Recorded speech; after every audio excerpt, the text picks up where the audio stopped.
नमस्कार दोस्तों, फिर से एक बार स्वागत है आपका 2 4G स्टडी में।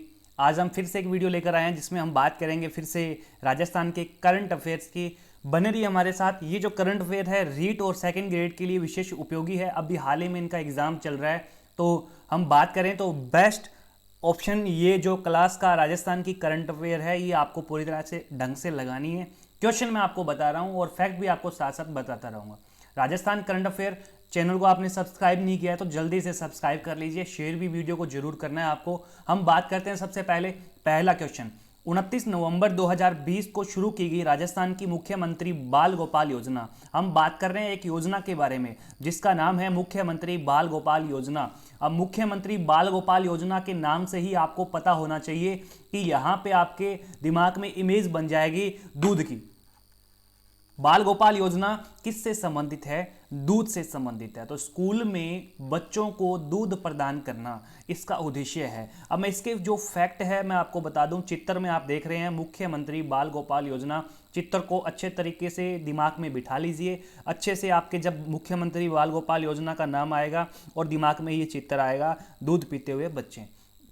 मुख्यमंत्री ने वित्तीय वर्ष 2022-23 जो वित्तीय वर्ष की बात कर रहा हूं मैं, वित्तीय वर्ष 2022-23 में ये घोषणा है, इस योजना की घोषणा की थी। मुख्यमंत्री अशोक गहलोत की जो पहल है उस पर प्रदेश में 1 से 8 तक के जो बच्चे हैं, मुख्यमंत्री बाल गोपाल योजना के तहत इनको हफ्ते में 2 दिन 2 days इन 1 week, एक हफ्ते में 2 दिन बच्चों को दूध पिलाया जाएगा। मिड डे मील से जो बच्चे जुड़े हुए हैं, विद्यालय जुड़े हुए हैं, मदरसे हैं या विशेष प्रशिक्षण केंद्र है, उनमें बच्चों को दूध उपलब्ध करवाया जाएगा। अब मात्रा की बात करें तो 1 से 5 तक के कक्षा के जो बच्चे हैं उनको प्रत्येक बच्चे को 150 मिलीलीटर और 6 से 8 तक के जो बच्चे हैं उनको 200 मिलीलीटर दूध की आवश्यकता है और ये उनको पिलाया जाएगा। दूध वितरण इसका किया जाएगा। अगले प्रश्न की हम बात करते हैं। अगला प्रश्न आपके सामने है। अमृता देवी बिश्नोई पर्यावरण गौरव पुरस्कार 2022 पुरस्कार मिला है, किसे प्रदान किया गया है? तो इसका राइट आंसर बनता है ब्रिजेंद्र सिंह शेखावत। ब्रिजेंद्र सिंह शेखावत को ये पुरस्कार दिया गया है।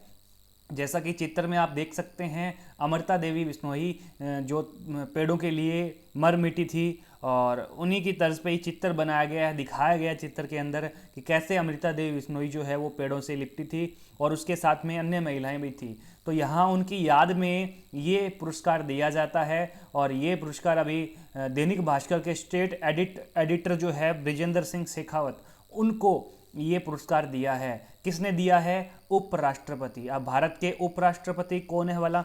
भारत के उपराष्ट्रपति है जगदीप सिंह धनखड़। जगदीप सिंह धनखड़ जो है वो भारत के उपराष्ट्रपति है। अमृता देवी पुरस्कार है ये 2017 वर्ष 2017 का जो अमृता देवी पुरस्कार है वो बांसवाड़ा की डॉक्टर है डॉक्टर रागिनी शाह को ये पुरस्कार मिला था। और 2022 का पुरस्कार जो है वो किसको मिला है? ब्रिजेंद्र सिंह शेखावत को। पिछला पुरस्कार किसको मिला? डॉक्टर रागिनी शाह को। हम बात करें अगले प्रश्न की, तो अगला प्रश्न हमारा है, प्रदेश में राष्ट्रीय स्तर पर प्रदेश को खनन क्षेत्र में कौन सा पुरस्कार मिलेगा? राष्ट्रीय क्षेत्र पर खनन क्षेत्र में प्रदेश को दूसरा पुरस्कार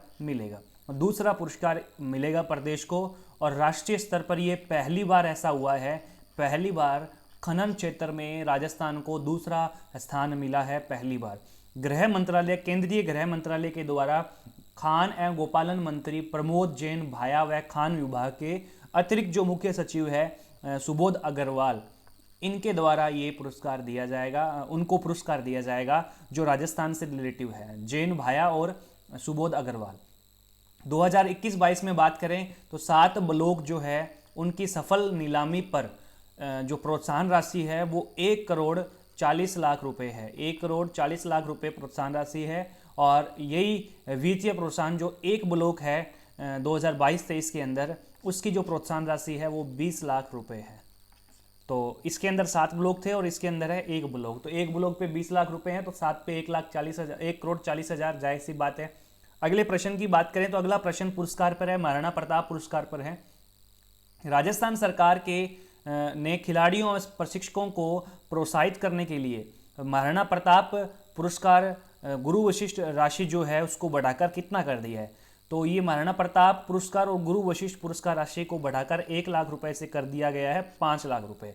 अब जैसा कि आप चित्र में देख सकते हैं, राजस्थान राज्य क्रीड़ा परिषद सवाई मानसिंह स्टेडियम जयपुर, तो ये राजस्थान स्टेट स्पोर्ट्स काउंसिलिंग के द्वारा ये पुरस्कार दिया जाता है राजस्थान के खिलाड़ियों को, या जो ट्रेनर है उनको ये पुरस्कार दिया जाता है। महाराणा पुरस्कार जो महाराणा प्रताप पुरस्कार है उसकी हम बात करें तो शुरुआत इसकी हुई थी 1982-83 में, 1982-83 के अंदर, और 2014 के अंदर 2014 से पहले ये राशि थी 50,000, इसको बढ़ा के कर दिया 2014 में 1 लाख रुपए। उसके बाद में हम बात करें अभी वर्तमान के अंदर 2022 में ये राशि 1 लाख से बढ़ाकर कितनी कर दी है, 5 लाख रुपए कर दी गई है। 1 लाख से बढ़ाकर कितनी कर दी गई है, 5 लाख रुपए कर दी गई है। और जो अपने बात करें प्रशिक्षक है उनको पुरस्कार दिया जाता है, वो दिया जाता है गुरु वशिष्ठ पुरस्कार। गुरु वशिष्ठ पुरस्कार है वो गुरु को दिया जाता है, और उसमें पहले राशि थी 1 लाख रुपए, और उसको भी बढ़ाकर कितना कर दिया गया है दोस्तों, 5 लाख रुपए कर दिया गया है। तो ये थोड़ा आपको ध्यान रखना है। अगले प्रश्न की हम बात करें, अगला प्रश्न है हमारे सामने, प्रधानमंत्री श्री योजना के तहत हम बात कर रहे हैं प्रधानमंत्री श्री योजना की, जो पीएम श्री योजना है शॉर्ट में कहें तो उनकी हम बात कर रहे हैं। तो चित्र में आप देख सकते हैं पूरे भारत में 14,500 स्कूलों को अपग्रेड किया जाएगा पीएम श्री योजना के तहत में। तो ये इंपॉर्टेंट योजना है, ये ध्यान रखना है। तो राजस्थान के पूछे हैं कितने विद्यालयों को कितने विद्यालय वो मॉडल विद्यालय बनेंगे, मॉडल स्कूल बनेंगे, तो इसका आंसर है 716 स्कूल जो है वो मॉडल स्कूल बनेंगे राजस्थान के। तो ये आपको थोड़ा ध्यान रखना है। और इसके अंतर्गत राजस्थान को पूरे राष्ट्रीय शिक्षा नीति है उसकी पूरी जो राशि है वो टोटल 1500 करोड़ रुपए राशि रखी गई है बजट की। इसके तहत मॉडल स्कूल बनेंगे। आपको पता है 2020 की पूरी भावना इसके अंदर समाहित की गई है, समाहित होगी। इस योजना के माध्यम से जो अपग्रेड स्कूल है उनमें शिक्षा प्रदान करने का एक आधुनिक और परिवर्तनकारी और समग्र तरीका लाया जाएगा। ये थोड़ा आपको ध्यान रखना है। अब बात करें पीएम श्री योजना है उसकी शुरुआत कब हुई थी, तो इसकी शुरुआत हुई थी 5 सितंबर 2020 को।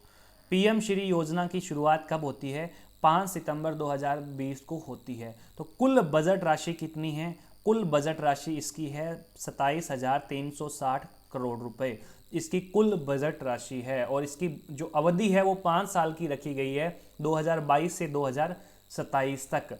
कुल मिलाकर 14,597 स्कूलों को अपग्रेड किया जाएगा, जिसमें से 716 स्कूल है वो राज्य के रखे गए हैं।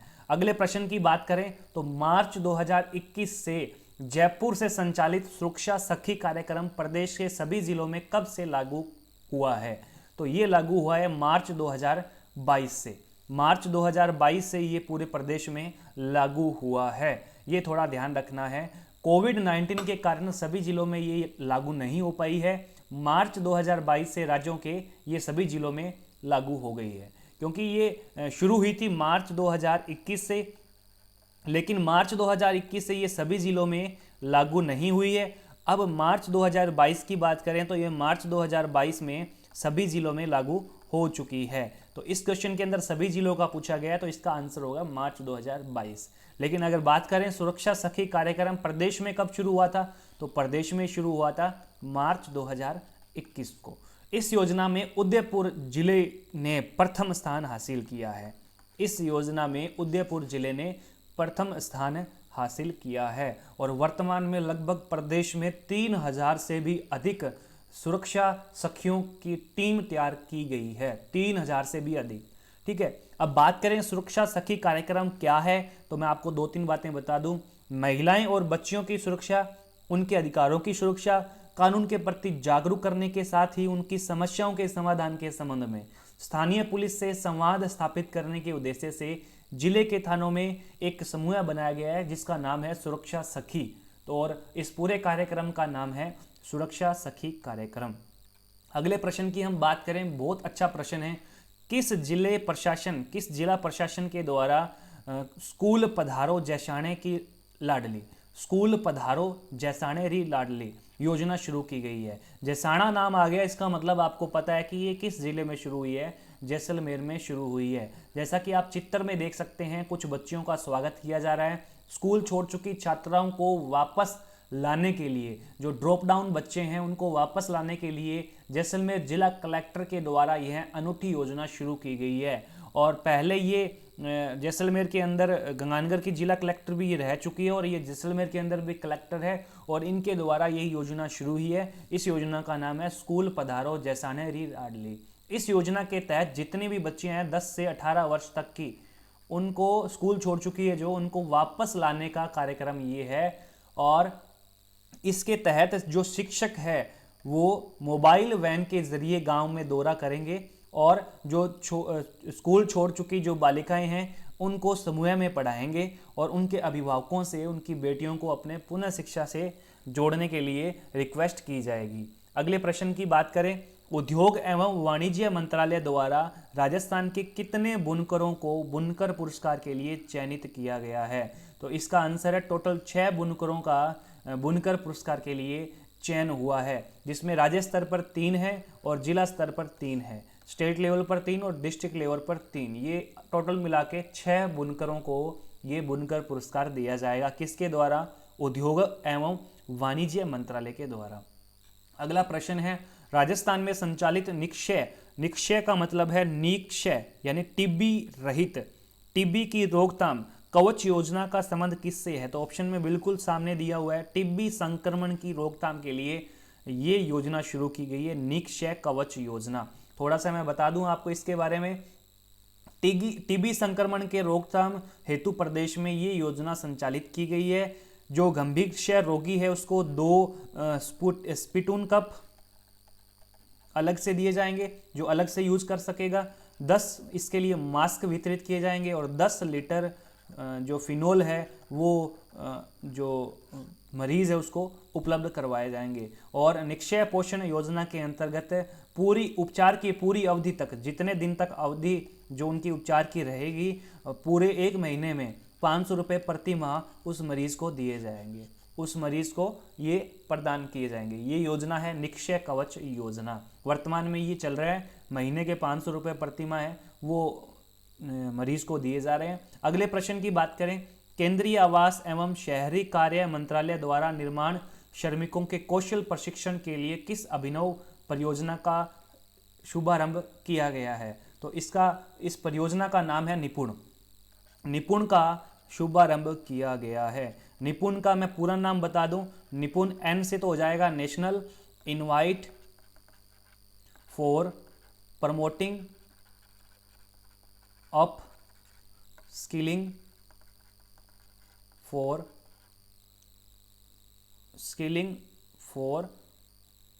ये इसका बन जाएगा निर्माण वर्क्स।